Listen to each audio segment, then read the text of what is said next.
Welcome back again to Extra Time. Profoundly honored and exceedingly humbled, of course, with you again. Yeah, so today we are going to have a very interesting conversation. We are talking about the Congo.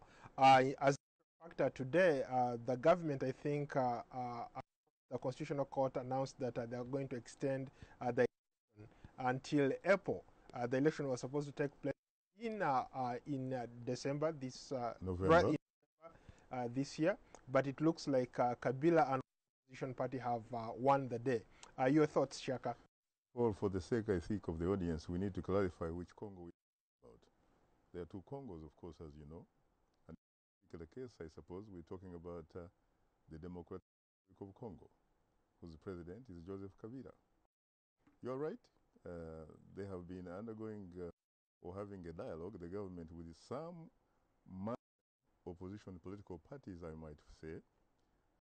And frankly, this kind of deal, this sort of deal, I think frankly changes anything fundamentally. Because we're talking about two major opposition political groups. One led by veteran politician Michel Sekedi, and another one, of course, led by Katangi's governor, Moise Katumbi. These two guys are not on the board, and so long as they're on the board with their international backers, they do not think that this particular deal makes a difference. What is going to happen? Because the international community has been calling for elections to go as initially they wanted the elections to go. Yeah. What is going to happen? Because you had the U.S. About these coming elections. The UN has also been. The other international partners have been concerned about this particular election. It's very, very important. I think, first of all, frankly, the international community has been very, very, very clear. You're talking about the United States, you're talking about the European especially, and the United Nations. They, in the past, have stated that Kabila has had sufficient time in which to conduct an election in because his term comes to an end in December, step aside so that the Congolese people can have a new elected leader.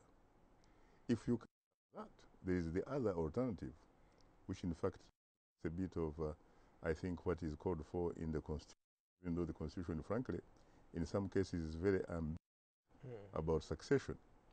It does have a part that suggests, in a situation like that, you need the president of the Senate head an interim government that would later conduct elections, which would obviously guarantee that President Kabila would no longer be incumbent President Kabila, but would be a former President Kabila, that he would hand over power to an interim government led by the President of the Senate.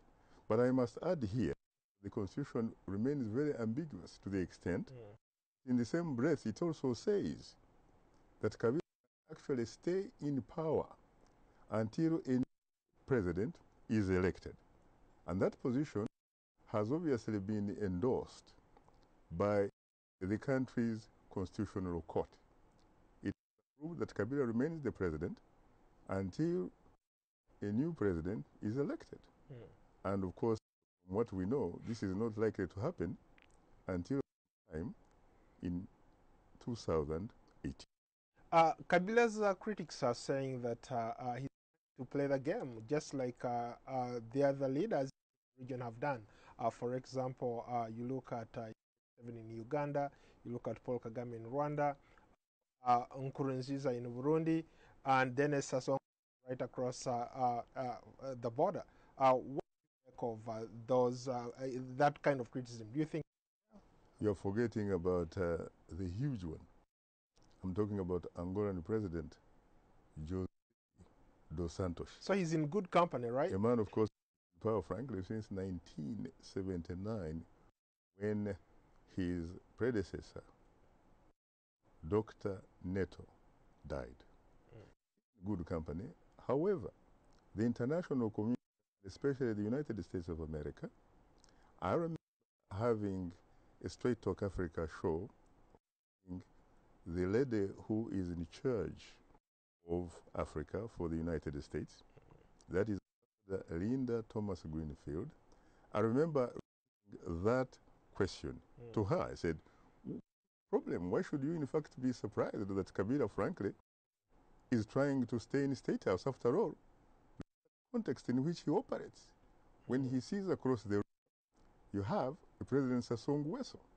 This who has been in power for almost 32 years. When you go south, you have José dos Santos.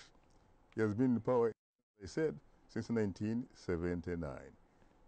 Look at Kagame. Kagame is supposed to be president for Rwanda, in fact, as far as, of course, the mechanism in his country is concerned. And then you go to Uganda. This is a man that has been in power for 31 years. When he came to power back in 1989, he was contemptuous of African leaders who overstayed the power. In fact, he thought there was something wrong with them. But this man has been in power 1986, and I wouldn't be surprised if he changed the constitution in terms of the age cap so that he can run, so to speak, in the next election. And then, of course, he said Nkurunziza. Nkurunziza is not in a particular league, but of course you could say that he did it because he tweaked the constitution, but he did not really change it. For him, in Karite, which he cites, of course, that the constitution allows for 2 elected terms. In this particular case, he has served 2 terms, but the first term, he was elected by the people. He was elected by his National Assembly. Something, by the way, that has some precedent. In a country called Namibia, President Sam Nujoma also used the same mentality and served the 3rd term, left state. Then you had Pohamba, and now, of course, Hage Geingob. Let's go to some more comments. We have a comment from Rit Tanya. He says, African development is hijacked by rulers who do not entertain term limits. Africans throughout through African Union must find the right formula to kill this. Your thoughts? I don't find, by the way, I honestly think that term limits necessarily is the answer. I do not see, for example, any problem with an individual serving for more than 2 terms. That is, so long as you are operating in an environment that allows for a free, fair, transparent, and credible election, where the results clearly, Paul, reflect the will of the where the contending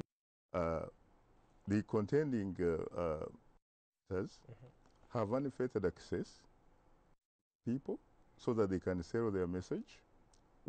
Frankly, you have a guarantee that you have an election and not a selection controlled and managed by a man who happens to be in power when that election or that process takes. Let's go to another comment here from Bupe in Zambia. He says, must go.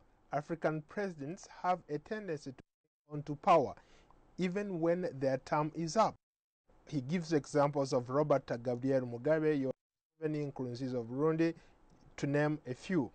Western powers are not doing enough to provide checks and balances. Should Western countries be the ones providing checks and balances in Africa, or Africans should be in charge of their own countries? Not necessarily, but I think that given the circumstances in which some of these leaders change constitutions to power is concerned, I think there is a need, and one could argue that the West, frankly, should take responsibility, because most of the elections in those countries that are not democratic are elections for the primary stakeholders in those particular countries.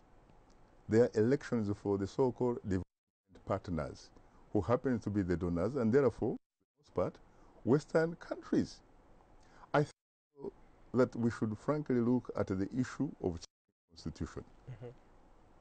I think that the international community and the African Union, frankly, should come to this conclusion, that if, for example, an individual wants a constitution which the individual is supposed to uphold, to protect and defend, that in fact that individual wants to change that constitution for personal or political gain, that that individual's government or election should not be recognized internationally, should be assumed, or he should be seen to be committing treason.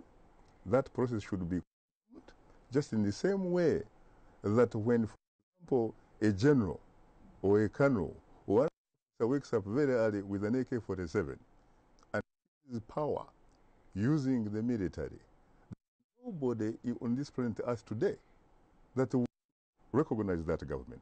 So I think, honestly, it is time that the West stopped talking the talk and walked the talk by making sure that nobody can change a constitution for personal or gain, can actually be recognized that you do business as usual.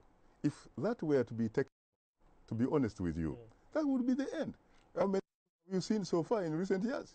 But should that be the West role really to do? Because you have an African Union is there and is in bed with these leaders. So many leaders have attempted to change their constitutions, embraced by the African Union. Shouldn't it start with the African Union really taking that lead, and maybe can follow? You know, ideally, you are right. In practical terms, that argument doesn't make sense. Because the last time I checked, the African Union, the way it is structured, it has absolutely no power. Power rests with member states that form the African Union. 54. I know what you are talking about, but I think that given the fact that I told you earlier that a lot of these countries which are actually under dictatorship do not hold elections that are, frankly, are for the benefit of the primary stakeholder. I am talking about the citizens of those countries.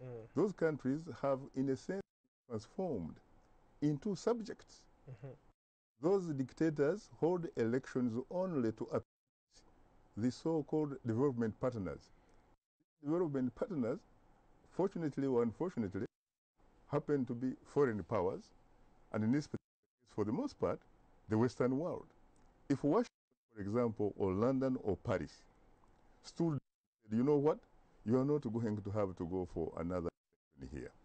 You have, your responsibility is to uphold, to protect, and defend the Constitution. That you have done.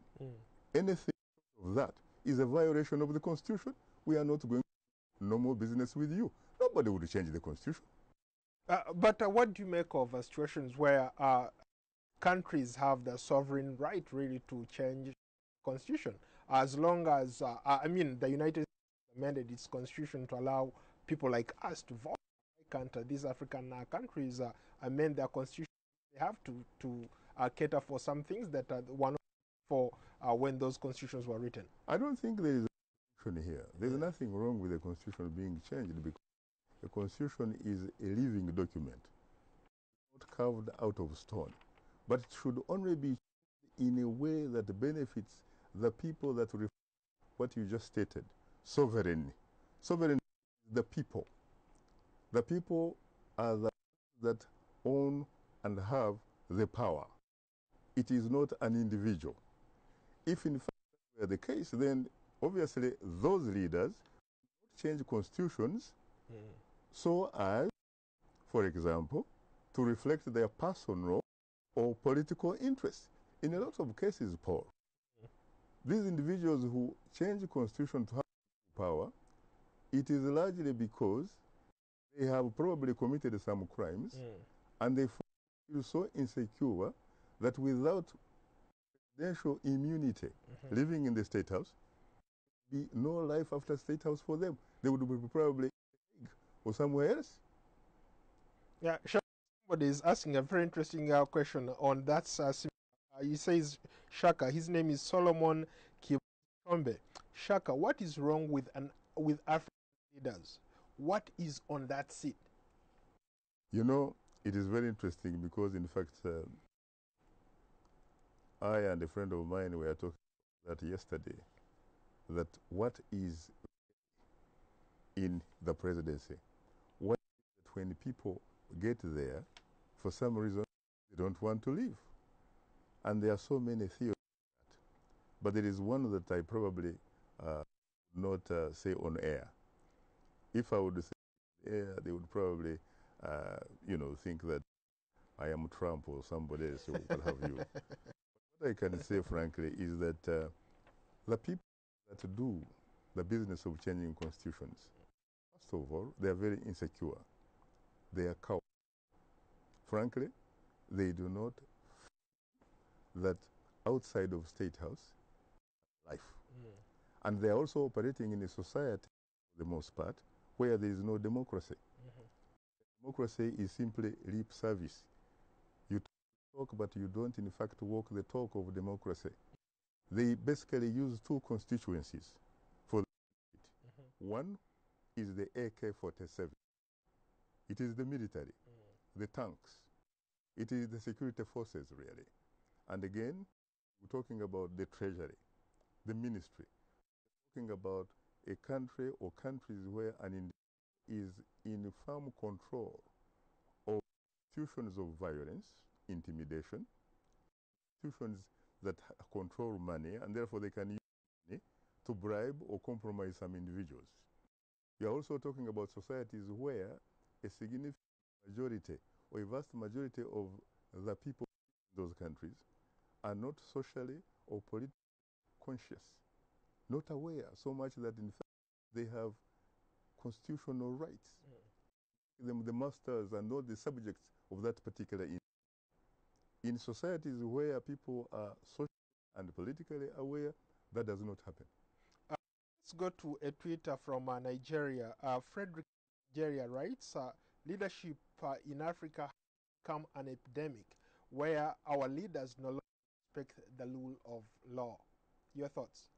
This is precisely what it is. You have a situation where people are pretending, for example, to hold elections, or where people, in the case of where you come from, even was asked, why did you change the 2005, the 1995 Constitution in 2005? And he said, I quote, I succumbed to the pressure, and quote, pressure of who?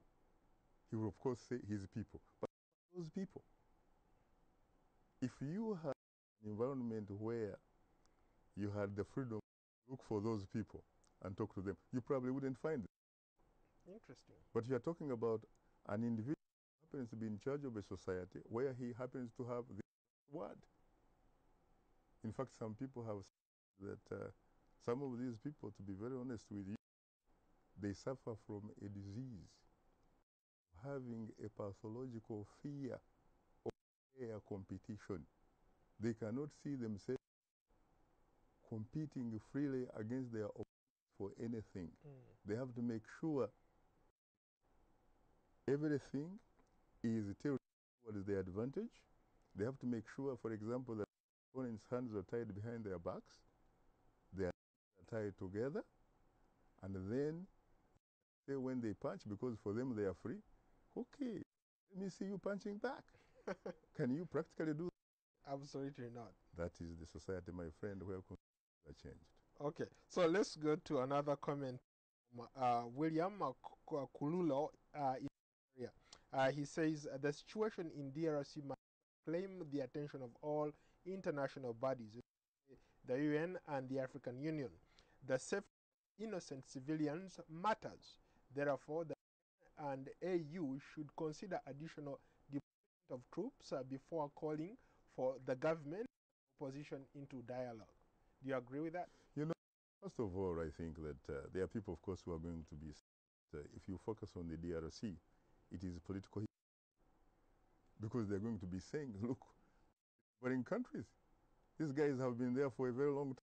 When you think about who is their friend, it is the same who, for some reason, is coming with what President Joseph Kabila would be saying, double or standards.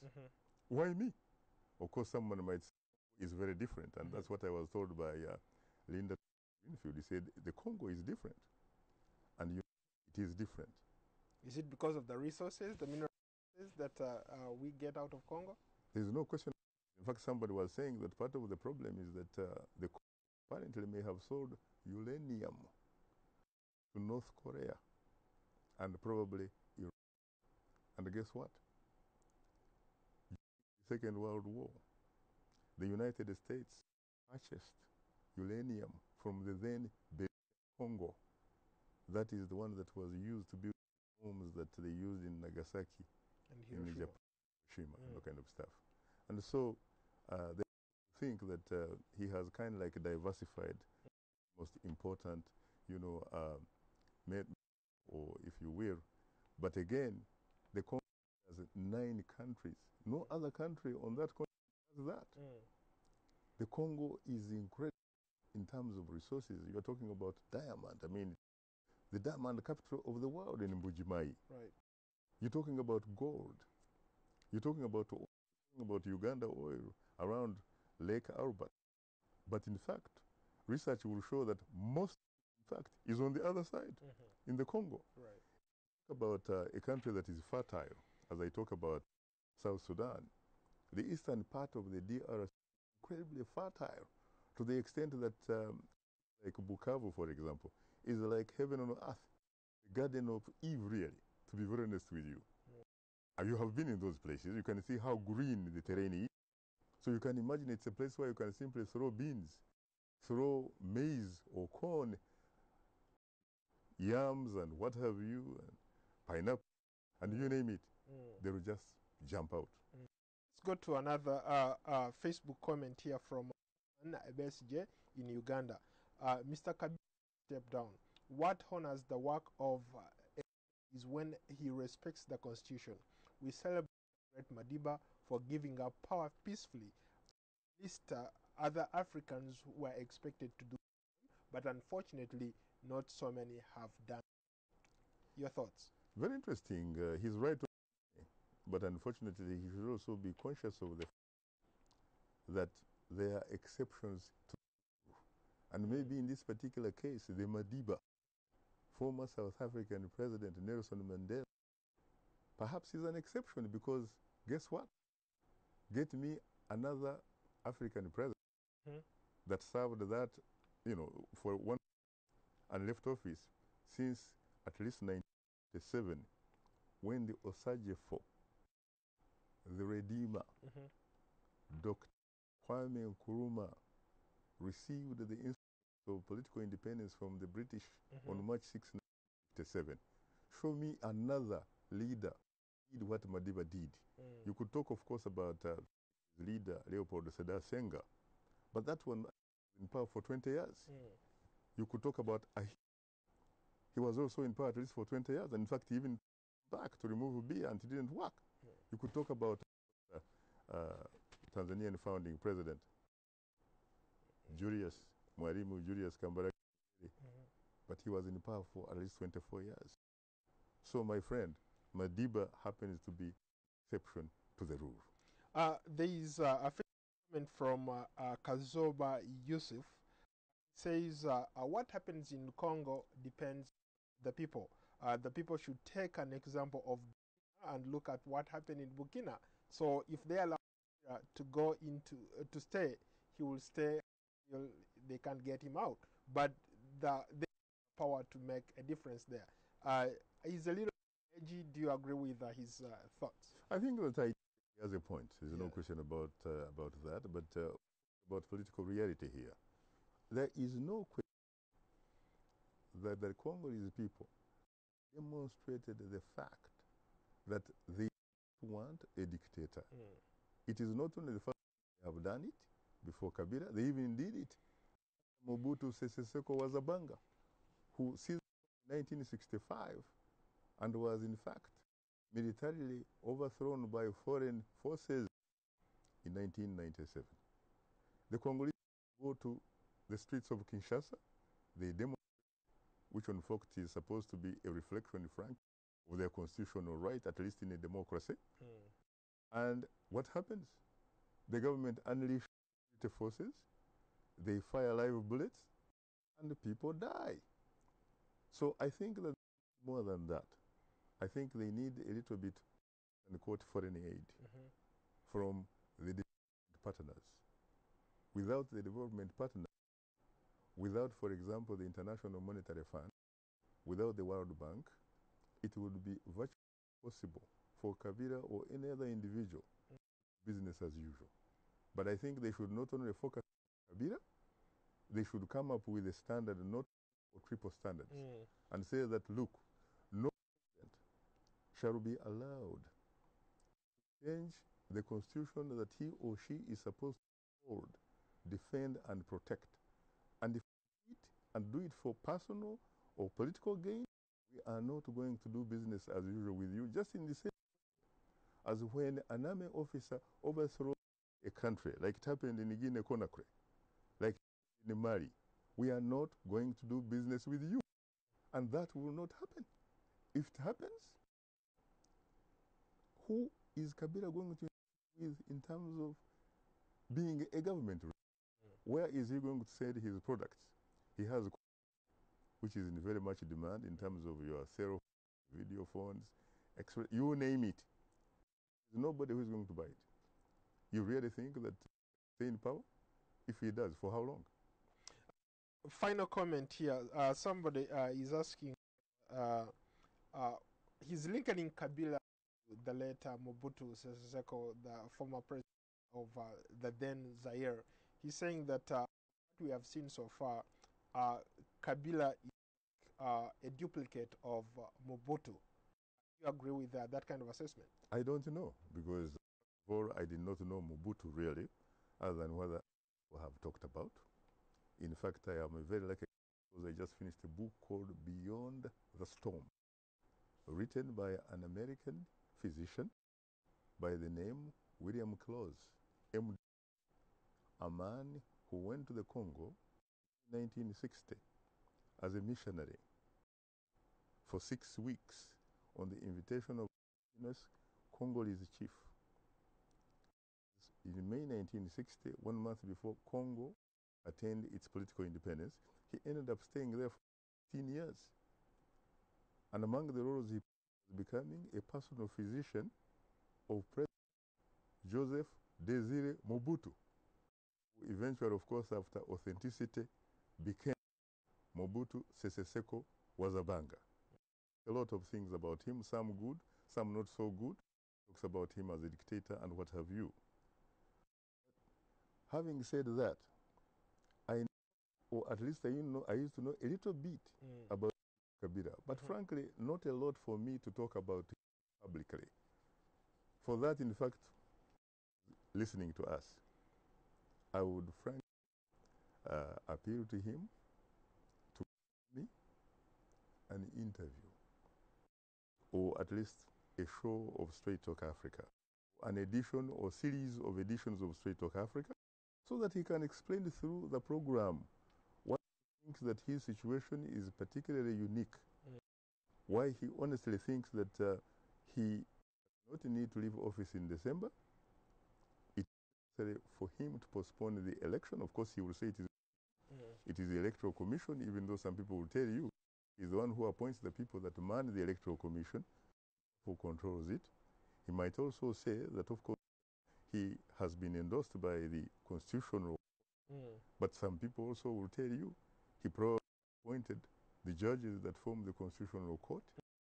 But in fact, if there is something unique in his particular situation, it would be great opportunity, an honor and a privilege to have him on Straight Talk Africa live from Washington or Kinshasa anytime.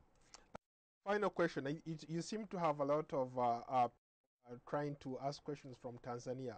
The one to ask you that, based on your analysis, do you think democracy in Tanzania? You know, it's very interesting when you talk about democracy in Tanzania. I can only say what I have said before. But if you look at the ruling party, Chama Mapinduzi, the only democracy I can there is that each individual that is selected flag bearer of the ruling political party, since, of course, Nyerere stepped down back in 1985. And I had the privilege of being there when he retired, and I saw many people lining from Dar es Salaam, downtown Dar es Salaam, to the airport. What you get is an individual elected or selected to be president of Tanzania, serving 2 terms. After 2 terms, there is no single individual since Ali Hassan Mwinyi that has really tried to use the document, the constitution, in order for that individual to stay in power.